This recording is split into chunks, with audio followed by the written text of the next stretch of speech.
الوقت الفاضي فيه وهتقرأ القرآن إمتى؟ عايز تقرأ جزئين يعني تقول لنفسك كده هتقرأهم إمتى؟ بعد صلاة العصر هيكون الوقت ده فاضي، بعد التراويح، بعد المغرب إمتى؟ ده هيسهل عليك كتير جدًا إن أنت بتقعد تحدد أنت هتعمل حاجة إمتى، فطبعًا هتوصل لنتايج أحسن لمّا تبقى سايبها كده مفتوحة، اللي هو أنا عايزة أقرأ قرآن، أنا عايزة أصلي التراويح، طيب هتصلي التراويح فين؟ يعني في أنهي مسجد، مع الشيخ مين، لوحدك والّا مع صحابك؟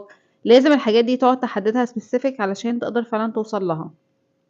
حوار برضه الصلاة، أنت تشوف أنت هتصلي عايزين نصلي في المسجد، أنت بقى وقت الضهر مثلًا هتكون في الشغل، طيب إيه المسجد اللي قريب منك؟ وقت العصر هتكون في البيت، قبل ما يعني وأنت راجع من الشغل ممكن تروح المسجد قبل ما توصل البيت بدل ما تكسل، وهكذا. يعني حاول بقى أنت طالما حطيت خطة وحاسس إن أنت حطيت قبل كده وما نفعتش، نحاول بقى نقعد نحدد كده شوية أكتر، نعمل zoom كده فين؟ إمتى، هنعملها إزاي، وبرضه لو وقعت في يوم عادي، يعني حتى لو في يوم ما قدرتش تعمل فيه حاجة عادي، ما أنت بتحاول تعمل على قدر استطاعتك وبتجاهد نفسك في الأول وفي الآخر، ده مش معناه خالص إن أنا أحبط أو إن أنا أكنسل الخطة بتاعتي وأقول خلاص بقى مش هاعمل حاجة، خلاص بقى أنا باقعد أقول هاصلي التراويح ومش باعرف أصلي فخلاص بقى مش هاصلي، يعني ده مش خالص مبرر إن أنا أستسلم، لازم نحاول طول الوقت ولازم طبعًا أهم حاجة عشان نسيت أقولها إن إحنا نستعين بربنا.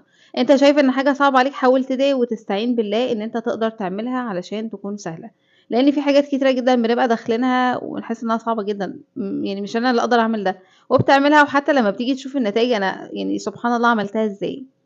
فعايزين رمضان السنة دي يكون مختلف، وكل رمضان يكون مختلف ونحاول دايمًا نكون للأحسن، يعني دايمًا نكون بنطوّر من نفسنا، وكل سنة وأنتم طيبين واستنوني الحلقة الجاية.